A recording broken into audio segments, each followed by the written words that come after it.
গুম ও শতাধিক হত্যা মামলায় সাবেক সেনা কর্মকর্তা জিয়াউল আহসানের বিরুদ্ধে আনুষ্ঠানিক অভিযোগ দাখিল করেছে প্রসিকিউশন।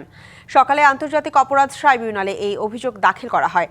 তারা জানিয়েছে, সেনাবাহিনীর সাবেক এই কর্মকর্তার বিরুদ্ধে আরও ৩ শতাধিক হত্যার অভিযোগের তদন্ত চলছে। এদিকে মানবতাবিরোধী অপরাধের মামলায় সালমান এফ রহমান ও আনিসুল হকের বিরুদ্ধে অভিযোগ গঠনের শুনানি আজ। আন্তর্জাতিক অপরাধ ট্রাইব্যুনাল 1-এ এই শুনানি হবে। প্রসিকিউশন তাদের বিরুদ্ধে অভিযোগের বিস্তারিত তুলে ধরবে। এরপর শুনানি করবেন আসামি পক্ষের আইনজীবীরা। এর আগে বিদেশি আইনজীবী নিয়োগ চেয়ে আবেদন করেন তারা। সে বিষয়েও শুনানি হতে পারে বলে জানা গেছে। এছাড়া ইন্টারনেট বন্ধ করে গণহত্যার মামলায় সজীব ওয়াজেদ জয় ও জুনায়েদ আহমেদ পলকের বিরুদ্ধে শুনানি হবে। একই ট্রাইব্যুনালে রামপুরায় কার্নিশে ঝুলে থাকা আমির হোসেনকে গুলি ও দুজনকে হত্যা মামলার সাক্ষ্য গ্রহণ হতে পারে।